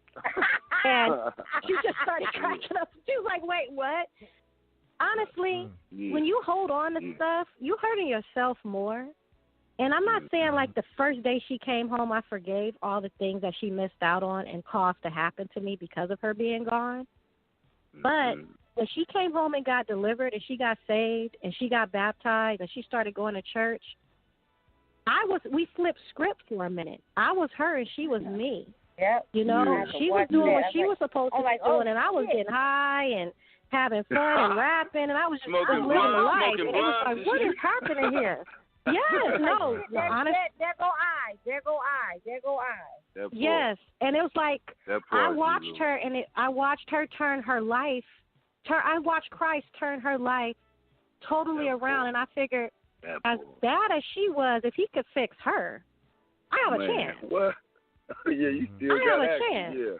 chance. So that is, and I went to college, And honestly, I recommend anybody who has a parent that's in recovery or has a parent or someone close to them, go to therapy. And if you can't go to therapy, go to college and take some drug classes, because literally that was therapy for me. I got to learn about the brain and how it worked and what drugs do to the brain and to all the parts of the brain that you never even knew about, to make a person forget they have a child, to forget that they have someone waiting for them out there. And that was what really helped me to forgive and to not just harp on the things that I missed out on, because you know, she wasn't who she is. She was a drug addict. That was who she was, not who she is, you know? So it's all about understanding where someone's coming from, where they're at, having empathy. And how I'm not going to have empathy for my own mom. Like, I get it. I understand. And no, I never used crack cocaine or heroin or anything hard like that, but I was there. Every one of my friends that I grew up with, close, thick as thieves, has had issues with meth, except for me. And I was the one with the drug addict mom and the locked up dad. But she came home, and I watched her change. You know, God can make everything new. And he made her messes, you know, and her mistakes, all of that was for me to not do the same exact thing. My daughter didn't have a daughter before she was 18. None of my kids who have hit 18 have had any kids. It broke a whole generational cycle of drug addiction. It broke a cycle of having children 18 years old. I mean, it's so many things that Jada passing and her bringing my mom home changed. And that's the biggest message is, you guys that are out there using, you're not using and messing up your life. You're using and messing up all the lives around you and the lives that are going to come in the future. And it's bigger than you. It's much bigger than you. You know, and I can't say that, you know, things are going to be perfect, because nothing's perfect. Are my mom and I like holding hands, skipping, and, you know, walking into the sunset? No. There's always going to be some issues. I'm more like the mom sometimes, because I never used. My brain never had any of those issues. So when she calls me, it's usually for advice about something instead of the other way around. But that is better than not knowing where my mother is. Not knowing if she's alive, not watching the news every night and thinking the Night Stalker has my mom, because that's literally what I was doing in the 80s. I was having nightmares because I thought that the Night Stalker got my mom, because he kept killing all them black women. But the Night Stalker, and so that's what I thought. Shook, like, Yes. That's crazy. I was petrified of the Night Stalker. Yeah, I was used to be up. I used to go to sleep with the knife, because you was seeing on the news every night the Night Stalker. Boom. So I used to go to sleep with the knife. G-Lew, I was waiting on that nigga. I had my. Because you know he came to the show. I had my ski coat. I had my ski coat pulled all the way up, zipped all the way up, halfway over my eyes. My ski, nigga. I was outside waiting on that nigga. Man, where this nigga at? Man, I'm gonna kill this nigga if he come around. Because he loved them black women. And my mom was out there. So to me, it was like every time they showed a picture of a new victim, I was like, is that my mom? Did he get her? Right. You know? Yeah. Hey, Lisa, I want to ask you, speaking on all that and when you became sober and all that, take us to where you are. Like, you don't have to take us all the way there in between, but to what you do now, how you work with different people, and I'm sure people with drug problems and everything. How were you able to get to that point where you could help other people and do what you do? You know, somebody had mentioned to me to be a counselor. It just like lit. It just like a light came on, and I started going to school. And I started going to school, taking a class. I went to class at university, and I liked it a lot, you know. And I found out that I can not only help people, but I can relate to people. I like people. I mean, you know, they like me. And they listen to me, and then everything they've done or been, I've done and been it. There's nobody that I work with, I ain't done something worse than them. The men I can relate to, I've been to prison. The women I can relate to, I've been molested and raped and all that other stuff. I can relate to everybody. The parent that has kids out there, I can relate to everything you can do wrong in the game. I've done it. So I'm able to help wherever I am. Where I work at now, and then Malia also, you know, we both have the both credentials. She went into the same field that I did. So I work with a bunch of, I work with different groups now. I work with the heroin now, the fentanyl is killing everybody. Really privileged young adults, really privileged. I mean, they really. But still at it. Still at it. They're addicts with money. Active. That's so cold. They addicts with more money than me. You know, it's out there. It's crazy. It's real crazy. They're dying left and right, and they have kids, and they kids. You can't. Their kids, like Malia, the position me and Malia were in, it's totally different because their kids know ain't no world be in the system, not at all. You know, and they're good people now. That's what I do. I really try to encourage people now, a lot. Right. And being that you have that job, does that help you? Like, because you're able to talk to people and know what they've been through. Does that help you through your not transition because you're good, but just to help you reflect and know where you you've come from, where you are now? Yeah, you ask me how long I've been in treatment. I'll say 20 years. Because me helping me going to work, doing that, and always seeing my addiction before me, it keeps me sober. Every time I see somebody high or struggling to get sober, it keeps me realizing, oh, thank you, Jesus, I'm not that no more. It keeps my addiction before me at all times. Right. Okay. Yeah. That's what I was wondering. We got a lot of callers out there as well. Callers, if you want to ask any questions or tap in with us, you can press 1 and we'll bring you into the show. If you want to call in, the call-in number is 914-803-4001. That's 914-803-4001. Hank, you got anything to add? If not, I'm going to go to a quick break, but I'm going to let you go ahead. G-Lew, I wanted to hear Malia. I know Malia had dedicated a couple songs, man. I know that's where you was going, man. I think we need to hear some music, hear a little music. Yeah. Lighten it up just a little bit. They done got deep. They done got deep in the motherfucker. This motherfucker was deep. Right. What the ladies want to hear? Yeah, I want to hear, and this was dedicated to my husband. You know, I got married again, like almost 15 years ago, to my best friend. And we met in college, and he's just everything. But I want to dedicate one of our wedding songs we had all them years ago. We Both Deserve Each Other's Love by LTD, if you have it. Oh. And that was the song that he dedicated to me at our wedding. Okay. Let me pull that up. Give me a couple minutes. I'm gonna pull that up for you. Cool. Thank you. Hey, Hank. Yeah, I got you. Hank or Lisa, anything y'all want to hear?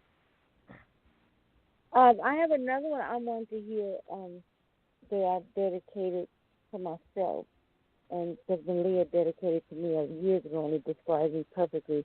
It's "Take Me As I Am" by Mary J. Blige.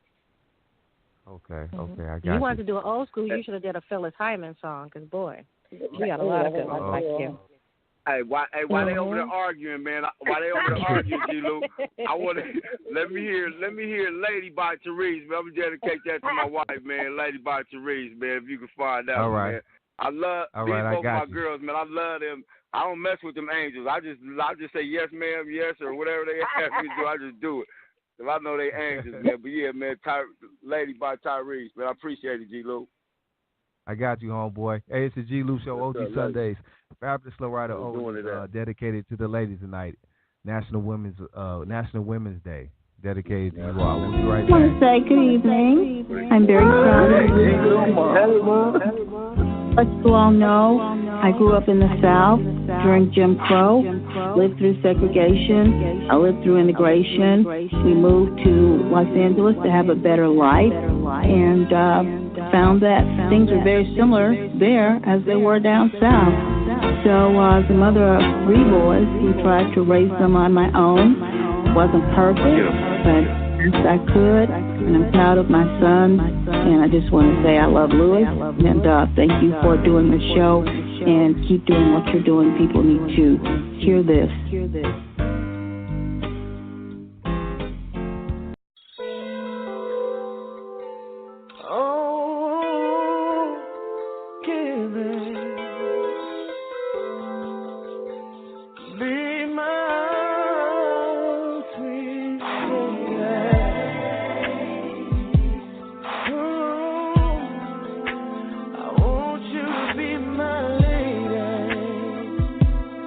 Lady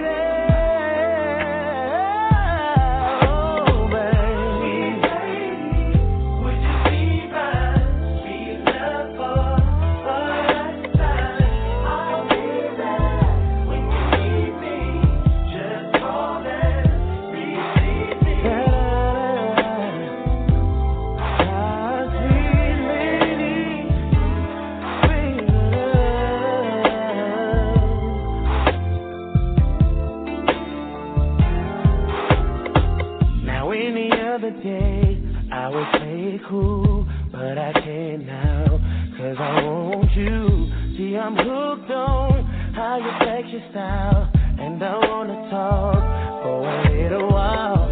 I never really seen your type, but I must admit that I kinda like. So maybe if you have the time, we can talk about you being mine. Would you be my sweet love for? I'll be there. Just call and receive me. Would you be my sweet love for a lifetime? Oh, when you need me, just call me, baby. Now on the regular, I won't waste time, but I don't want to, 'cause you're so damn fine. And I heard that you were taken. That don't have to stop you from making late night phone calls on the telephone about your fantasy. Now to get it on when you need me, I will be there for you, my sweet lady. Would you be my sweet love for a lifetime? I'll be there when you need me. Just call and receive me, my sweet lady. Would you be my sweet love for a lifetime? I'll be there, baby. Just call me, my sweet lady. You will be my lady. You will be my lady. I've got to have all your love. I won't run. No, just say you give it to me. No, all my life. If you say you be my baby.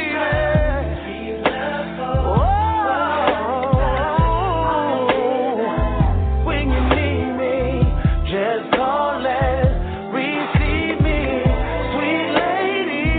Would you be my sweet love for? I'll be there when you need me. Just call and would you be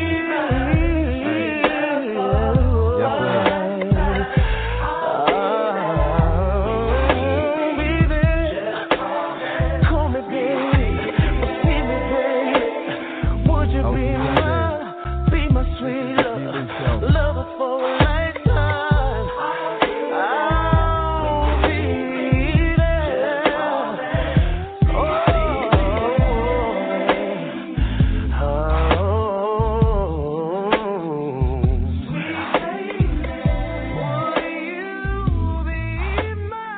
Hey man, ain't no other show doing it the way we do it every Sunday night. 7 to 9 p.m. Pacific, 10 to 12 Eastern, the Blog Talk Radio, the G-Lew Show. OG Sundays, Fabulous Lowrider Oldies for all the OGs and all the homeboys, man. And all the ladies as well. It's National Women's Day, and we salute the women. Tonight on this panel, we got none other than the lovely lady, Miss Alicia Delgado Norman, and her lovely daughter, Miss Malia. I'm sorry. I'm sorry. I got it right. I corrected it. I corrected it. My bad. You sure did. I do it all the time. Hey, that's my bad. Hey, we got a couple callers though. Oh, we had the Reverend. Okay. Let me go to a couple callers right quick. Caller, hello. Hello. Caller, hello. Oh, hello. Hi, can you hear me? Can you hear me now? Miranda. Hello. Hello, can you hear me? I'm their cousin. Can you hear me? This is LaRonda. I can hear you, LaRonda. Hello, cousins. I called you guys before, and I'm just listening to my cousin Lisa. Lisa is my mother's first cousin, and they grew up together. And so me and Malia, my mother and Lisa's grandmother, that's our great-grandmother. So listening to Malia explain all this stuff, I'm 48. Malia, how old are you? 41. 42. 41. I'm 7 years. One. I'm 7 years older than Malia. You put her out there. She said, "Hold on." Okay. Oh, she didn't want to. Oh, what's up? She still look good. She said, "Hold up a minute. Hold up." She said, "Hold up a minute. Hold on now. Hold on." She wasn't ready. She wasn't ready. I'm sorry. Hold on. I have to make that difference known because our frame of reference is so different. Like I know, right. When Lisa was really, really heavy and really, really out there, Malia was so young, and I'm listening to Malia talk about how Lisa and her drug abuse, how it affected the family. Because Lisa was really gone, and she was so pretty. And my mother and them had grew up with her, and, they thought Lisa was going. I mean, she ended up being what they thought she was going to be anyway. But at that time, they didn't see that because they thought Lisa was going. They were scared to get that phone call. And my great-grandmother, who's Lisa's grandmother, was the one who was like, always sick with worry and calling my mom all the time. And everything we would hear about Lisa, crazy stuff, was like, it just had my mom on edge. It had all her sisters on edge because our great-grandmother, me and Malia's great-grandmother, call and say, because stuff would come back to her. I don't know how, because she was an older lady that stayed in the house. And she would be like, yeah, Lisa stole somebody's drugs. The dude is looking for her. And, my mother and them would lose sleep behind that. And they were like, they don't have no way to contact Lisa. People are telling their grandmother stuff about what Lisa did to some guy, because Lisa was bad in the street. Like, she wasn't, when I say bad, I mean she wasn't scared to do stuff, to dope dealers, to men. Wait, but you know what, though? Wait, LaRonda, but you know what? I never stole nothing. They were looking for me because they wanted to see me. It's probably all lies. It's probably all lies. It was lies. It's probably all lies. But my great-grandmother used to be worried. Somebody wanted to, looking for you, fight you, some crazy stuff. Lisa did something to some dude or whatever, and we'd be like, my mother would be like, we just get the call. And my mother would be like, what? Are you sure? Oh, my God. And we'd be like, what is going on? What's happening? And we children. Wow. And we'd be just like scared to death, like, oh, my God. Then when she emerged fine and looking good and doing better, we were like, what was all that about? But because we got it as kids and we didn't fully understand, like, all the ramifications. So we were like, why is everybody out, every time Lisa's name come up, why is everybody so scared about what's going on with her and what's happening with her? And Malia, because Lisa would reemerge sometimes and come and get, her daughter, like, reconnect, because my great-grandmother was always about her and Malia reconnecting. And Lisa would come back and then go off a little bit again and come back and go off. And just picture Malia, if you see her now, you got to imagine how cute of a little girl she was. She would go with Lisa for a stint. And whatever Lisa was doing in the street, she would always bring Malia back. When she started going off on the deep end again, she never kept Malia out in the street. She would bring Malia back home to family where Malia was safe. But when Malia would get back home, Malia would say some crazy stuff for a 4, 5, 6-year-old little girl. No, we'd be like, I can believe that. We'd be like, she'll be playing, and she'll be like, what the hell you bring this back for? He gave you that much for $50? You know that? We'd be like, what the? And cute little ponytails dangling. She used the straight gangster language. We'd be like, what in the hell is she talking about? Everybody else playing Ken and Barbie, Malia playing dope dealer and prostitute. Man, and Malia had this cute ponytails dangling with them light green eyes, and she had some cuss words. 6 years old. She's like, what the motherfucker? You better. I was like, what? Huh? And my grandmother would be like, my great-grandmother would be like, Lisa can't take Malia until she would never keep Malia out in the street. I can say that about her. She didn't keep Malia out in the street and keep Malia in danger. If she was having issues or doing whatever she was doing, she was like, I'm going to bring my baby home and then I'll get back to doing me. Yeah, that was like, you so cute. I mean, and I'm listening to Malia talk about it now, and I'm like, I wonder if she have any recollection of calling her $10 punk ass bitch and all that stuff. I wonder if she remember that. I hated Barbie, so that would make sense to me. What up, man? Malia got the dolls over in the corner. Malia got the dolls over in the corner. She She got Barbie with the heels on the corner with a fur coat on and shit. Banging on. She got Ken Dog. She got Ken Dog with an earring and shit, some gold chains and rings on. Talking about that's the original. Get it. Right. And that's it would the be like a family Thanksgiving. Yeah, it would be like a family Thanksgiving. Malia come in, you know, with her boots on and her ponytails dangling and looking all cute. And the stuff that would come out of her mouth, we'd be like, dang. It's good. I'm just happy that, you know, it wasn't anything more than that. You know, we do have our cousin back. And she arose to the top, like being so victorious and being such an inspiration. And I'm like, I'm glad we didn't get, you know, that didn't happen for all of our family members either. But, you know, we're glad that we were able to recover Lisa and get. And my great grandmother used to say, and I was talking to my cousin Lisa about it earlier. I was like, Malia don't really have that frame or reference for who Lisa was before she got addicted. No, that's what my great grandmother would say all the time. She would say, as soon as Lisa get clean, we gonna have her back. Because Lisa was never the kind of person to abandon her child before drugs. Ever. She was never the kind of person to abandon her family before getting on dope.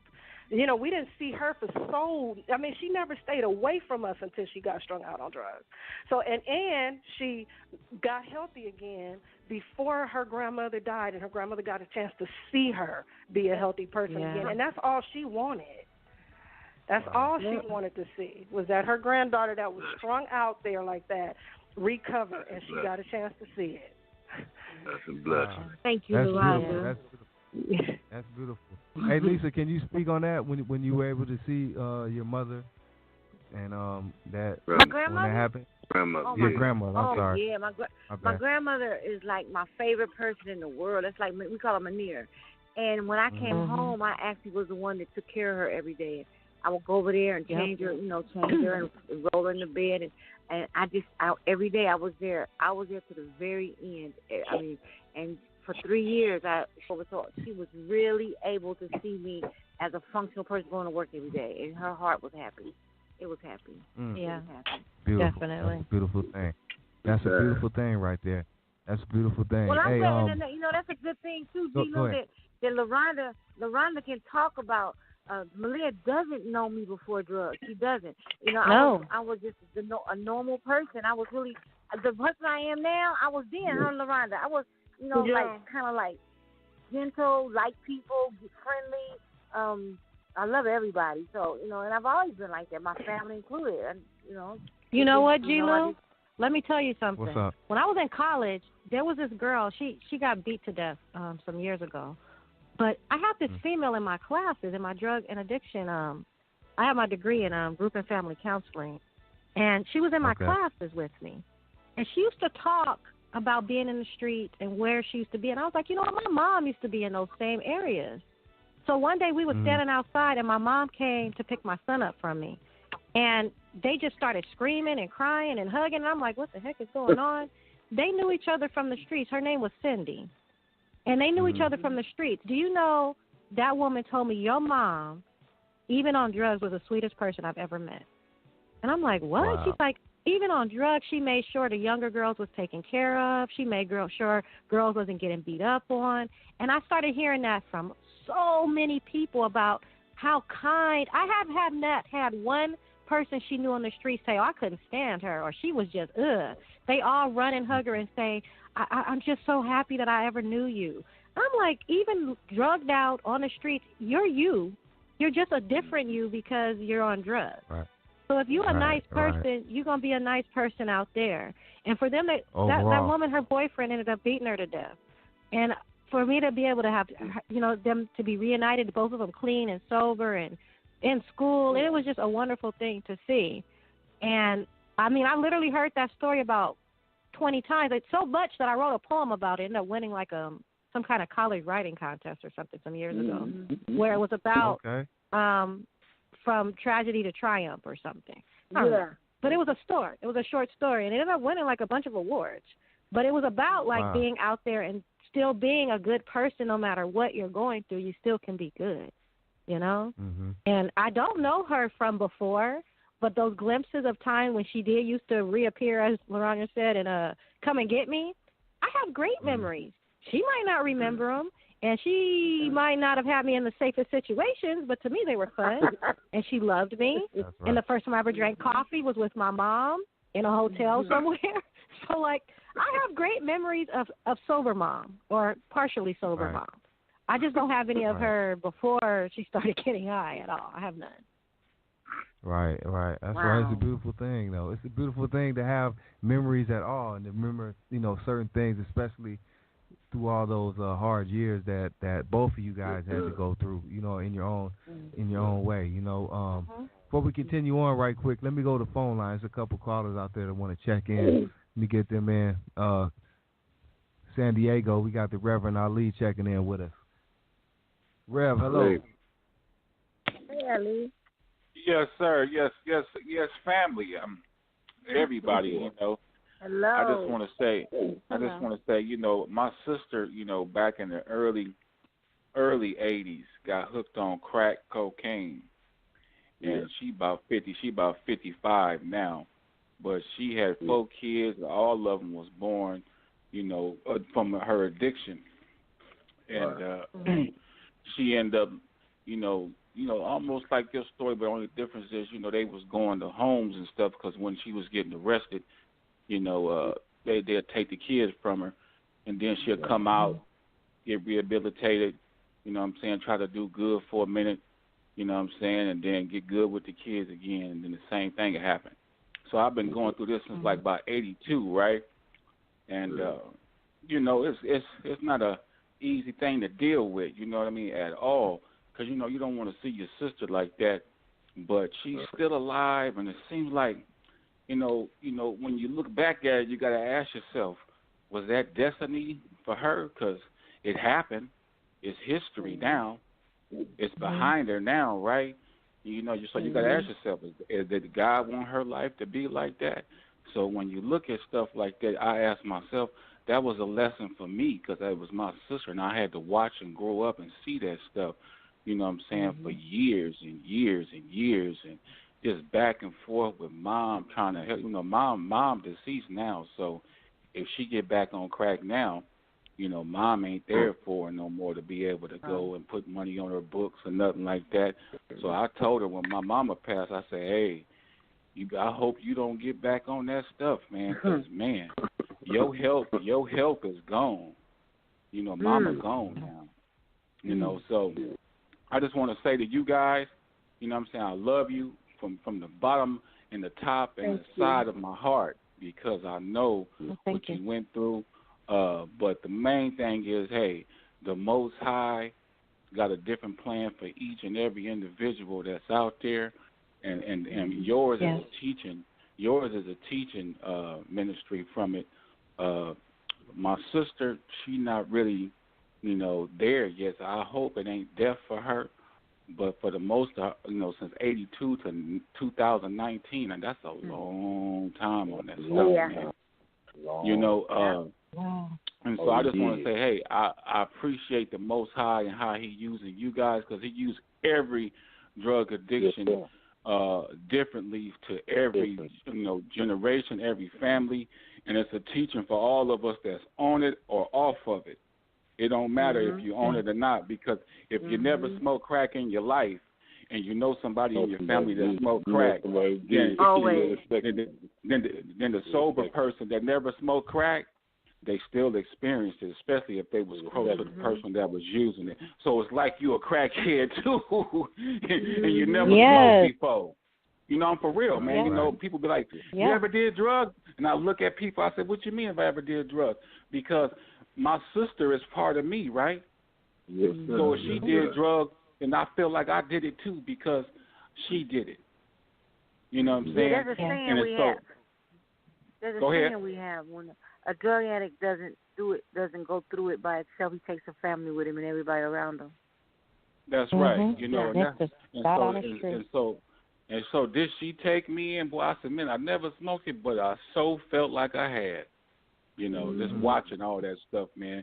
And so I just want to say, hey, I love you. Most High be with you and your family forevermore. And, hey, go out there and be you. No matter whatever you do, be you and be the best one you can be of it. You know what I'm saying? That's keeping it real. That's keeping it real. That part. Much love to you. That part. Much Thank love. you. Much love to the Reverend Ali. Much love to the Reverend Ali calling from San Diego, 619. And while we're speaking on that, before I go to a break, so I want to play something for Malia. She wanted a request, and Lisa, I got you. But Lisa, tell us how, especially dealing with how you're a counselor now and you can deal with these things, but tell us about, like how he said, like when his sister's still dealing with this thing. They have new things now like meth and all that, but crack was a thing that kind of took over the community. But a lot of people were not able to ever really come all the way back. They come back, but they relapse because crack is like I don't know, because I've seen it firsthand as well. You know what I mean? It's like a different thing. So how is that? How people can get out of that, or how over the time you've seen, and you're a counselor, so you deal with these people, and you had the addiction yourself. How was that transition? Really, because I know it's hard. Well, it worked hard. First of all, that it may sound cliche, but it's so true. You got to want it yourself. Second of all, then you got to work it. You got to work a program. I don't care what the program is. If you believe in a doorknob, if that works for you, I'm gonna help. Let's name the doorknob. That's just my outtake on it when I'm talking to a client. If you believe in a hat, well, let's talk to the hat. If you believe in God, then we can really talk about that, because that's how He delivered me. If you believe in AA, then let's go with that, because everybody's doing. But it's all still coming around to God bringing you to Him. I don't care what you believe in. You stay on that program, you're going to end up His way, because He's doing the leading anyway. He's just taking you. He's just going where you are. And as far as people relapsing, I don't give up on nobody. You never know when it's that time. Every time somebody tells you that they need help, they want it. Because when I wanted to stop, I really did want to stop. It's just that you don't know when nobody has ESP. They don't know. But when that person asks for help, you help them, and you stop helping them when they stop wanting to help, and you see that they just bull jiving. But other than that, you never know. It could be that time. I don't care if it's the 50th time. It could be that time. Because like Malia said, if I could change from crack, anybody can. And crack is a mind thing more than a physical thing. So you got to work a program harder with that, because it's a mind thing. It's just with me, nothing down here could stop me. Nothing down here was strong enough to stop me. It had to be a miracle like like Jada, or Jesus had to come down here himself. One or two. Right. Yeah, I just want to ask, because crack was like a different thing. We all like the homie said. We all, if you didn't, like Ali said, if you didn't do it yourself, you dealt with people who did. You sold it. I sold crack. I seen crack. So it was like how it was, and you dealt with people later on, even in your family, who transformed from that. But it's like, it's like they're never the same.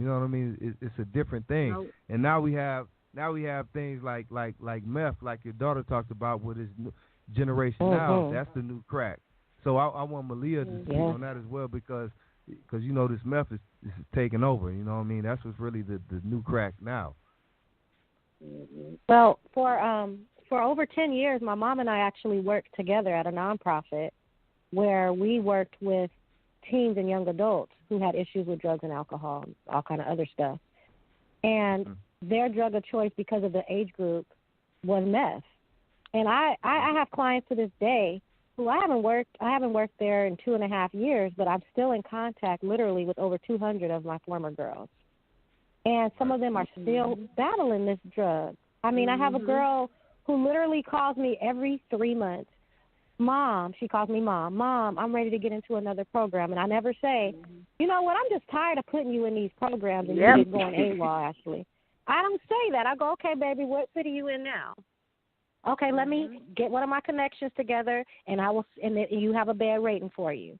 And this is not one girl. It's so many of them, because this drug, this meth, is a sexual thing. It messes with you in a way sexually that no other drug ever has. So it's now not only the addiction to the drug, but then you got this physical part to it that's opened up these gateways that only Satan could have could have provided. So it's okay, I didn't know that. So it's also sexual. Oh my. Okay. Yeah. Oh yes, it opens a part of the pleasure pathway of the brain that has never been exposed the way it's been exposed with this mess.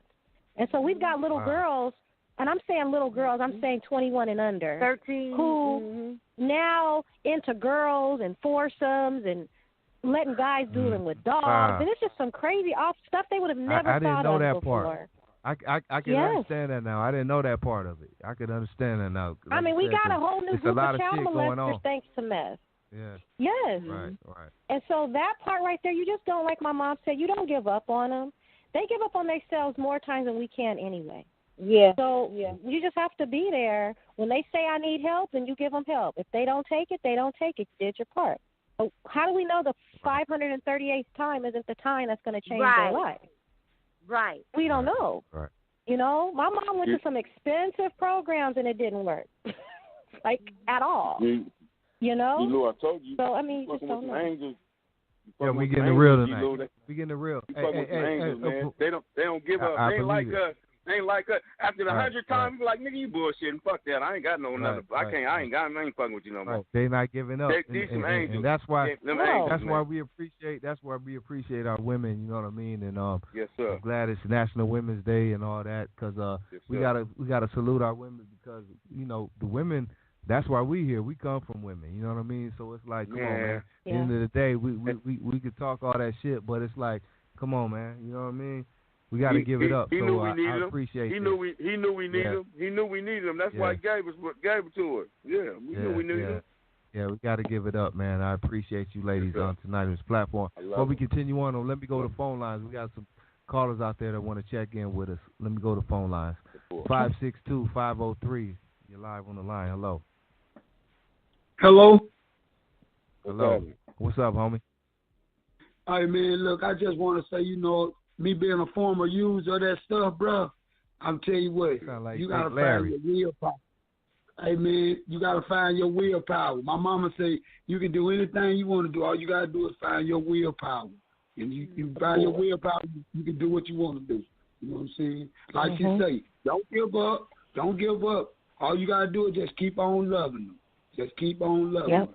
Keep on loving them. Like the whisper. Hey, I love y'all. Y'all stay strong, baby. Y'all keep it positive. Thank you. And always one love. Yes, ma'am. Thank you. Who is it? Is this Country Larry? Yes, sir. That's my man right there. Much love, Larry. Much love. Larry in the LBC. Uncle Larry. What's up, Uncle Larry?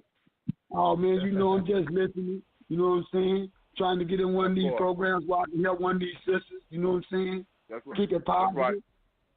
That's right, loved one, for sure. All right, Larry, for sure. All right, huh? Yes, sir.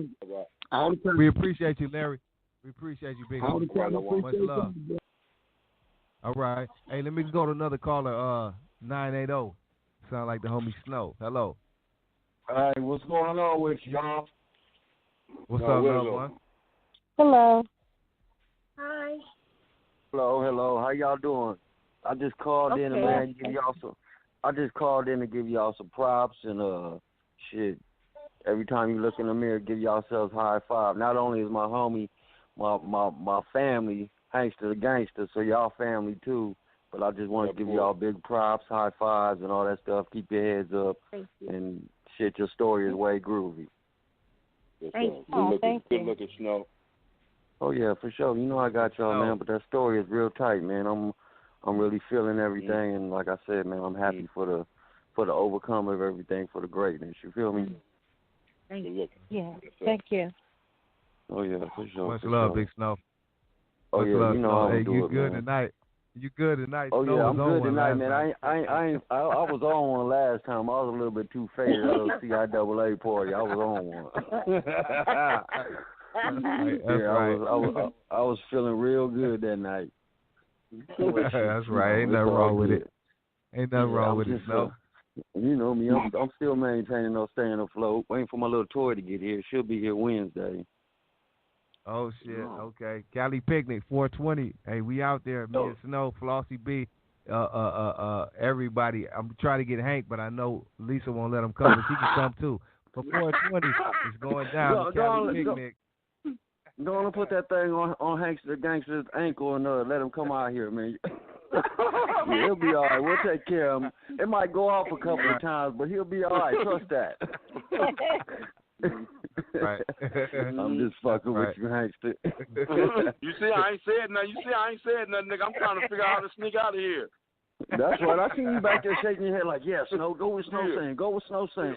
I'm like, nigga, be quiet. Nigga, no, be quiet. Nigga, I'm going to sneak out later. Nigga, don't trip. That's right, cuz I'll pick you up on Anaheim somewhere. Don't even worry about it. That part. There you go. That part. Nigga. That part. Just put the bat signal up, nigga. I'm going to be there. That's right. Hell yeah. All right, girl. For sure, man. Y'all keep it up, man. Much love, y'all, man. Keep it up and do y'all thing, man. For sure. Right, no much love. No, thanks, man. Oh, all right, y'all. All right. Hey, there it is. We got a couple minutes left. Before we check out, though, I want to, then I'm going to play some songs. I'm going to play Malia's request, and I want to play Lisa's request. And Hank got another one and all that, and I'm going to bring Flossy back. But before we get out of here, I want the ladies to take us out because we got a couple more minutes left on the live stream. I want you to take us out with some encouraging words or whatever you want to say, speak on that we didn't get to speak on. Go ahead and take us out of here. I can just say one quick thing, and that is, if anybody's out there and they haven't seen their child and they're using and they don't want to see their child, don't fuck up like I did. You can never go backwards. Never. Get it together and spend time with your babies, and they need us out there right now. Okay. Malia? For me, I really want to just focus on forgiveness because, we have a lot of weapons that we can use, but one of the biggest weapons that you can use is forgiveness. It's very hard to hold on to something that you can't change. You can change how you react and how you feel about things, and forgiveness is just a great way to have therapy for yourself. You have to learn to love, and you can't love without forgiveness. So, don't be the person that ends up putting somebody back out there because you can't forgive them. They already hate themselves enough for the things that they've done. You have to just learn to forgive. You can't forget, and if they can't change, then that's fine. Just learn to accept them for where they're at because that may be as far as they can come. And just love and forgive. And to thank God that you even made it this far because a lot of people don't have their mom or dad at all. So forgiveness is like the most powerful thing you can have. And God forgave us for all the things we've done, and he does it every day because none of us ever wake up and not do something. So how are you less of a person? How are you more of a person than the person who hurt you? Just forgive and love. Because if we had all of that going on in the world, the things wouldn't be so bad. That part. I love you, Malia Mimi. And Mimi, I love you. Delgado, Norman, Mimi, we love you. Hey, Malia and Lisa, we thank you. We love you for real from the G-Lew Show.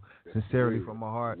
Y'all are family already. You already know that. But I just want to extend my hand and thank you. Yeah, we appreciate this episode. We needed this, especially for National Women's Day. So we did our part. I hope everybody got something from this, got a jewel, got some insight, got some game. You know what I mean? Whatever you can get. I hope you got it tonight because this is what we do. This is Progressive Urban Talk Radio, the G-Lew Show. OG Sundays, Hank the Gangster, Big Flossy B. Hey, Flossy, take us out of here, man. Bye, Flossy. Hey, how y'all? Beautiful show, ladies. Y'all see them? I just want y'all to know. Y'all know, y'all pray for me. I got this addiction. I'm hooked on this marijuana. I'll be trying, but I'm sitting here eating this cupcake. I'm sitting here eating this chocolate cupcake. So if I call the phone and need help, y'all help me because my dick's still strong. I've been fighting it, but my dick's is strong. Yeah, but y'all did a good thing tonight. I love the show, man. Much love. Yeah. Shout out to the G-Lew Show and the ladies. Y'all did y'all thing, and if you got that addiction, them the ladies that can help y'all. You know what I'm saying? Right. But hey, I ain't ready. They say when a person is ready, you know when they ready. I'm not ready yet, so whenever I'm ready, I'll let y'all know. I'm gonna keep fighting my addiction. You did. Shout out to the G-Lew Show, another successful show. Shout out to all the G-Lew listeners, man, and everybody have a wonderful evening. Shout out to everybody. Bye, Flossy. That part. Flossy Okay, B. right on. Yes, sir. Hey, the nigga Flossy B say he say he eating a Twinkie. I just put some peanut butter on a honey bun. Nigga, y'all got to be mad. I got my addiction too. Nigga, I can't get off that marijuana either, man. That marijuana is cold. You know I'm on the road. Hey, we all in the same boat. We all in the same boat. Hey, Malia, take us out of here with your dedication. I'm gonna play Lisa's after that, but take us out of here with the song you wanted to hear. I guess dedicated to your husband. From Malia, aka 2D. Yeah, Malia, aka 2D. Yeah, she's so cute.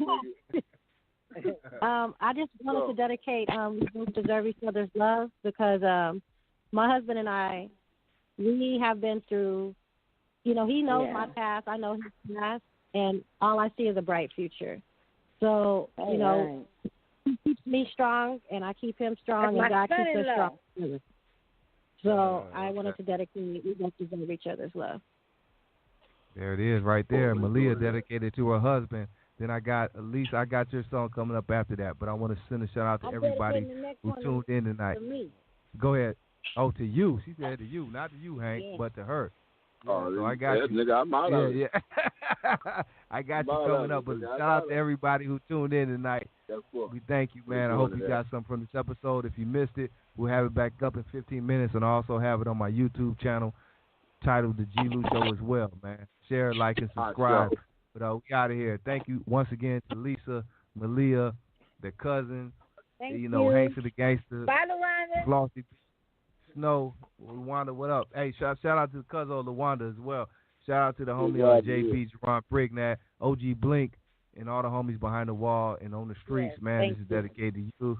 God bless you. You know what I'm saying? I'm going to do this right here for Malia. We'll be right back.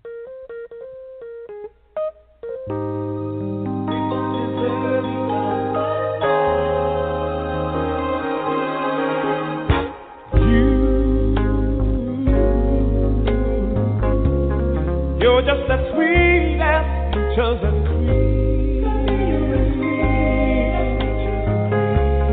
You must have stepped right out of my dream.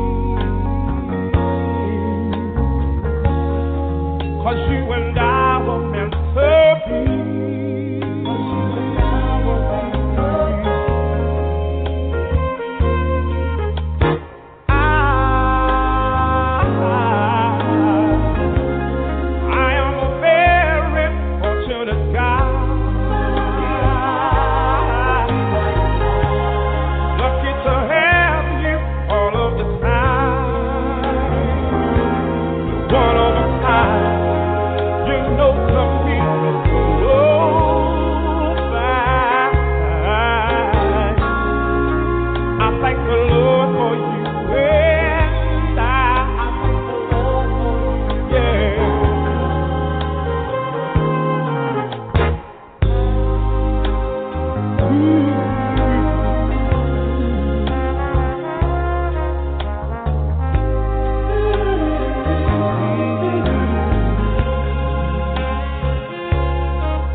on and out, wrote about, talked about constantly. She's been up and down, pushed around, but they held her down. NYC, she has no regrets. She accepts the past, all these things they help to make she's been lost and found, and she's still around. There's a reason for everything. Yeah, you know I've been holding on, trying to make me weak, but I still stay strong. Yeah. Put my life all up in these songs, just so you can feel me, so you can get the real me as I am, or have nothing at all, nothing at all. Just take me as I am, or have nothing at all.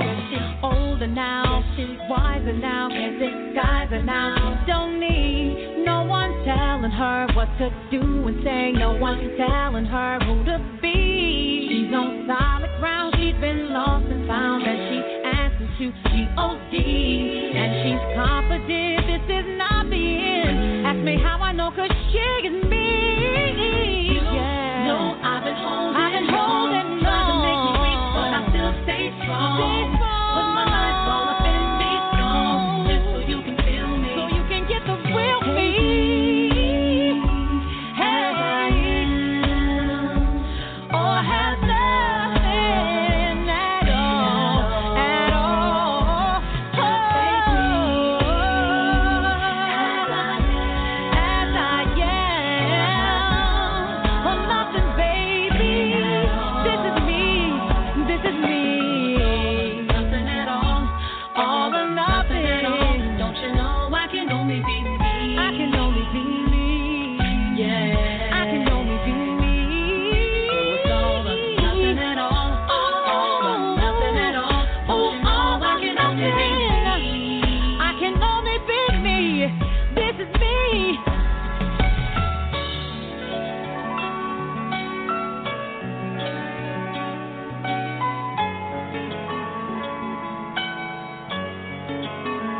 This is me.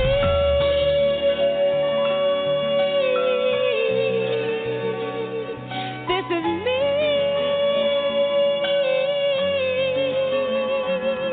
This is me.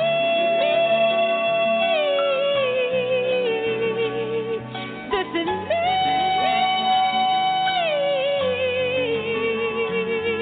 This is me, yeah. No one else, no. You can take that from me.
Follow the rules.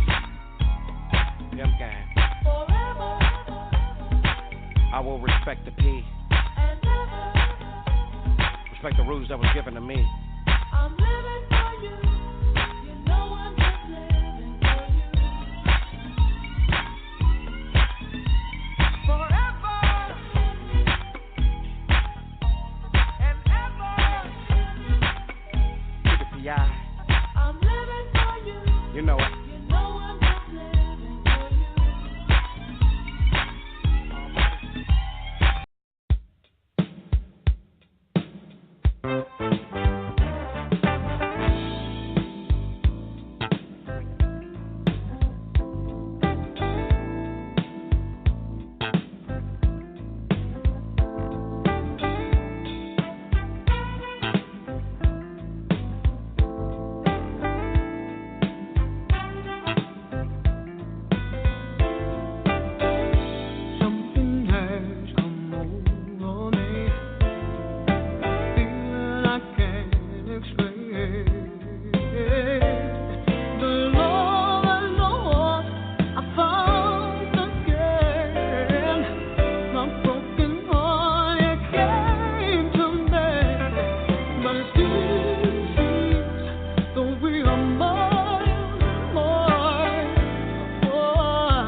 strong.